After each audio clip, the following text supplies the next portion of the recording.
Bom dia, meninos e meninas do quinto ano. Vamos começar a nossa aula de hoje? Meninos, hoje a nossa aula vai falar sobre fontes históricas. O que são as fontes históricas? As fontes históricas é todo e qualquer vestígio deixado pelo homem do passado que é objeto de estudo dos historiadores, dos arqueólogos, para que eles possam descobrir como foi a vida destas civilizações passadas. Então, muitas coisas podem ser consideradas fontes históricas. Vamos conhecer algumas. Por exemplo, as construções antigas, como as pirâmides do Egito. Restos de construções que sobreviveram também. Objetos encontrados em escavações. As pinturas rupestres tão famosas nos nossos estudos desde o terceiro ano. E os fósseis. Tudo isso são fontes históricas, ou seja, fontes, vestígios que nos levam a descobrir como era a vida no passado. E como a gente está falando de escrita, do surgimento da escrita, a partir do momento que a escrita surgiu, surgiram também as fontes históricas escritas, cartas, livros, documentos, jornais, revistas. E aí ficou muito mais fácil para os historiadores, pesquisadores, arqueólogos estudar o passado pós invenção da escrita. Por quê? Porque eles conseguiam ter mais informações a respeito desse passado. Então, todas as fontes históricas, sejam elas escritas ou não, são importantes para que a gente descubra como viviam as sociedades do passado. Estudando o passado e as fontes históricas, o ser humano descobriu que existem 3 tipos de sistemas de escrita, tipos desenvolvidos e surgidos durante todo o decorrer, durante toda a evolução da humanidade. O primeiro tipo é o silábico, que utiliza letras. O nosso sistema de escrita é silábico, né? Nós temos as letras do alfabeto e a gente utiliza essas letras para poder escrever e nos comunicar. Mas tem também um sistema chamado ideográfico, que é um sistema onde você tem desenhos e símbolos para cada palavra. Então, vocês vão ver essa imagem aqui. Cada símbolo representa uma palavra, como por exemplo, esse símbolo representa família, esse símbolo representa medo e assim por diante. E nós temos os sistemas de escrita misto, que são aqueles que utilizam símbolos e ou palavras tudo junto e misturado, ok? Então, olha aqui, ó, a letra B, ela nesse sistema, ela é um símbolo. A letra I, a letra J, já não. Então, é misturado, ok?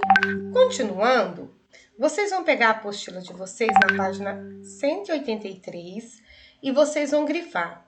O que são fontes históricas? São vestígios deixados pelas pessoas que viveram no passado. E aqui embaixo, vocês vão grifar quais são as fontes escritas: documentos, cartas, livros, placas de argila, bilhetes, livros de receita e etc. Continuando, agora na página 184, você vai grifar. As fontes históricas são ferramentas importantes no processo de estudo e compreensão de aspectos essenciais dos povos do passado, como questões políticas, religiosas, econômicas e sociais. Então, tudo que a gente quer descobrir sobre o passado só é possível graças às fontes históricas, porque se não fossem essas fontes históricas, jamais saberíamos o que aconteceu e como as pessoas do passado viviam. Ao redor do mundo existem centenas de sistemas de escrita, mas ainda é possível encontrar 3 tipos principais: o silábico, o ideográfico e o misto, ok? Aqui na página 185, eu trouxe para vocês, eu quero que vocês grifem a respeito desse povo que vive na Nigéria, que são os Igbos. Eles vivem na Nigéria e o sistema de escrita deles é o Nizibidi. Então, assim, é um povo atual que ao invés de escrever, ter um sistema de escrita silábico, com letras, com alfabeto, eles ainda se comunicam, eles ainda escrevem utilizando símbolos e desenhos. Assim como o homem pré-histórico que desenhava na parede das cavernas, ok? Não só os Igbos têm esse tipo de comunicação escrita, né? Também os Yorubás, que a gente estudou no grupo anterior, que eles tinham tradição oral, eles também utilizam muitos símbolos, muitos desenhos como seu sistema de escrita. Agora nós vamos fazer os exercícios. Primeiro, o que são fontes históricas? Acabei de explicar, está grifado no texto, é só responder. Cite pelo menos 3 exemplos de fontes históricas escritas que podem ser estudadas. Também está grifado no texto. A arte rupestre, ela pode ser considerada uma fonte histórica? Sim ou não? Respondam sim ou não e escrevam por quê. Exercício de número 3. As fontes históricas contribuem para o avanço das pesquisas de campo sobre os costumes cotidianos dos povos do passado. Sobre esse fato, assinale a alternativa correta. Então, as fontes históricas, é um fato que as fontes históricas contribuem para o estudo das civilizações do passado. Então, você vai ler as alternativas A, B, C, D e E ver qual delas está correta. No exercício 4, você tem aí 1. Sistema silábico, 2. Sistema ideográfico, 3. Sistema misto. Você vai ler as definições e vai colocar os números correspondentes. 5. Por que o sistema de escrita Nizibidi é considerado ideográfico? Lembra da tribo da Nigéria, dos Igbos, que eu acabei de mostrar para vocês? Por que aquele sistema de escrita que eles têm é considerado um sistema de escrita ideográfico? Elaborem a sua resposta. Questão de número 6. Imagine que você é um arqueólogo que está escavando uma aldeia indígena com mais de 200 anos localizada no Brasil, em busca de vestígios e fontes históricas. Nesta escavação, o que você poderia encontrar? Então, você vai ler as alternativas e vai pensar. Dentre essas alternativas, qual delas contém elementos que possam ser encontrados numa tribo indígena? E aí você vai usar os seus conhecimentos para assinalar a alternativa correta. Exercício de número 7.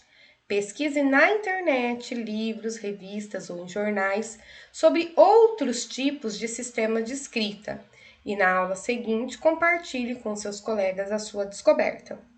Eu dei uma adaptada nesse exercício e eu trouxe para vocês um vídeo que vai falar sobre o sistema de escrita japonesa. E depois que vocês assistirem o vídeo, vocês vão escrever nessas linhas a parte que vocês mais acharam interessante do vídeo. Vamos lá assistir o vídeo?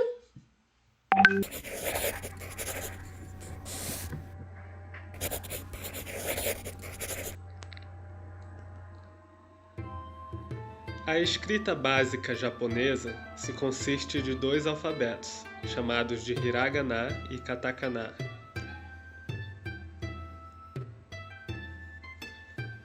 Hiragana e katakana são 2 versões do mesmo conjunto de sons na língua japonesa, o que significa que algo escrito em japonês terá os mesmos sons, quer sejam escritos num alfabeto ou no outro.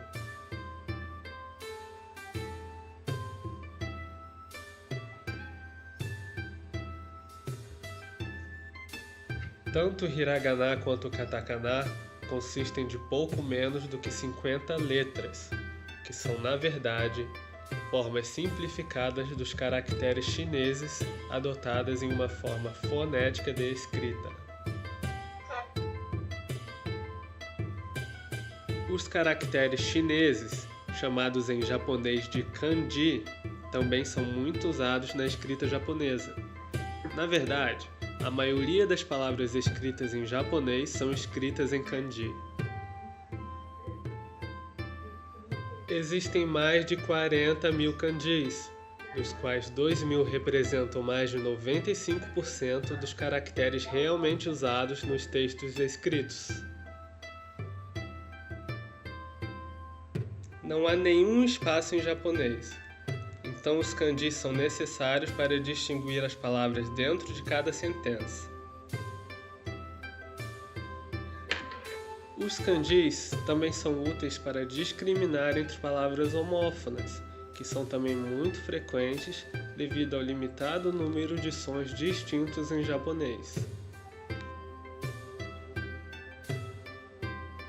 O alfabeto hiragana é usado principalmente para gramática, palavras com altíssima dificuldade ou kanjis raros, além de expressões coloquiais e onomatopeias. Também é muito usado para a alfabetização de estudantes iniciantes e de crianças japonesas, no lugar dos kanjis que eles não chegaram a aprender ainda. O katakana, por outro lado, é usado principalmente para representar palavras novas de origem estrangeira.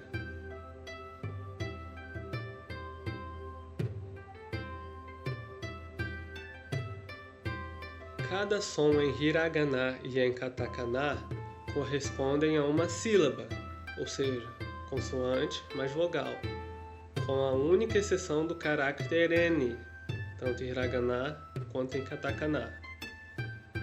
Esse sistema de som faz com que a pronúncia de letras sejam claras e sem nenhuma ambiguidade. Apesar dos sons em japonês parecerem simples de serem pronunciados por um falante de língua portuguesa, devemos sempre ficar atentos à entonação correta. Muitos estudantes muitas vezes falam sem prestar atenção para a pronúncia correta, fazendo com que a pronúncia não soe natural, meio que como um sotaque estrangeiro. Não é útil decorar ou tentar criar regras para a pronúncia, porque ela pode mudar dependendo do contexto ou do dialeto. A forma mais prática de se aproximar mais da pronúncia natural é ter um senso geral de entonação através de escutas cuidadosas de japoneses nativos e, claro, da prática.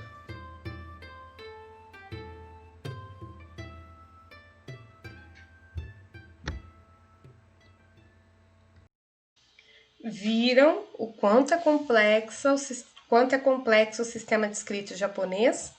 Sistema de escrita japonês. Agora vocês vão escrever aí qual foi a informação do vídeo que vocês acharam mais interessante, ok? Continuando, por último, na página 189, você vai criar nesse espaço um desenho de um sistema de escrita que você inventou. Então, você vai criar um sistema de escrita com símbolos, com letras novas que você criou agora. Fica à vontade para criar, para soltar a sua imaginação, tá bom? E assim que você fizer as atividades, você vai tirar foto das páginas 183 até a 189 e enviar a foto para a tia Letícia, combinado? Meninos, um beijo e até a próxima aula.